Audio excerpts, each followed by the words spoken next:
Belinda and HarperAudio Australia present this unabridged recording of All the Golden Light, written by Siobhan O'Brien and read by Hannah Vanderheide.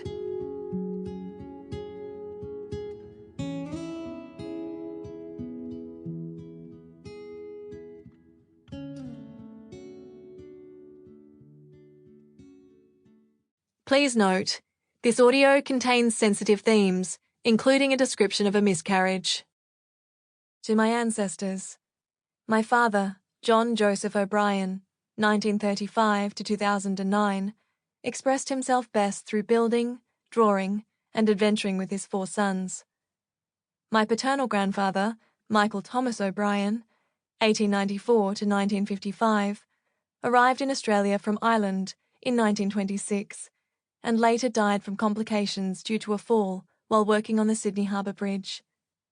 My maternal grandfather, Francis Frank Joseph St. Leger, 1902 to 2003, served in World War II, lived to 101 years, and was one of the funniest blokes you're ever likely to meet.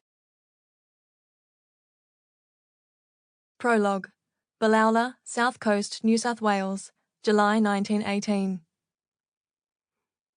Waves broke over the sound of children's laughter.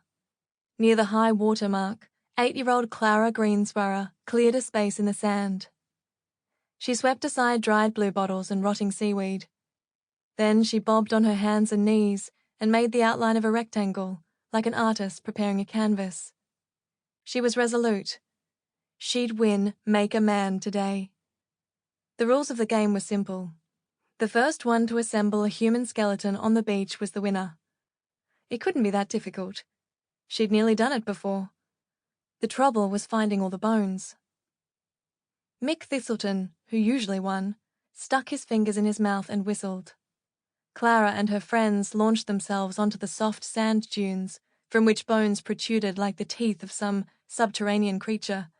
Arm bones, hip bones, thigh bones, bits of spine, skull, rib, whitefella bones, blackfella bones, convict bones, bones as old as mountains.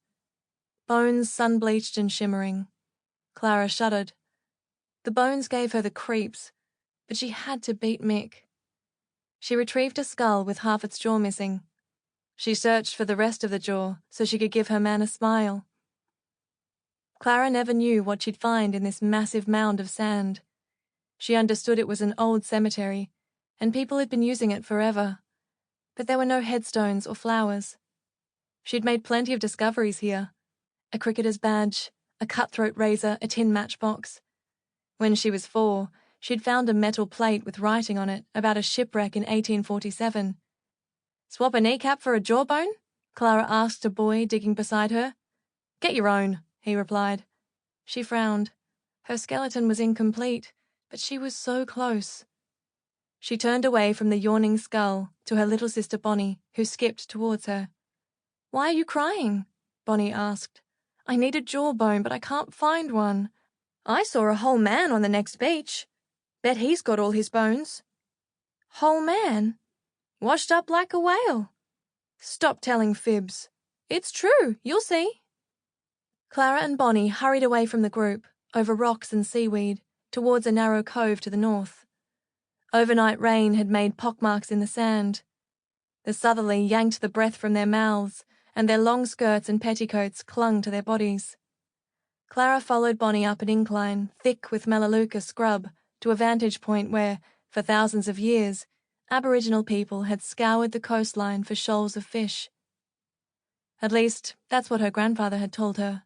He knew everything there was to know about this town. "There he is! A whole man!" Bonnie pointed at a black lump on the shoreline in the distance. Clara squinted. She couldn't make it out, but it didn't look like a man. What was it? A seal? A whale calf? Clara clutched Bonnie's hand, and together they crept down the incline towards the lump. The wind rose, and a sudden squall lashed the beach. It looked like it would pass in a few minutes, but Clara almost turned back. The rain felt like tiny needles against her skin. The sisters crept closer. The lump came into focus. Sample complete. Ready to continue?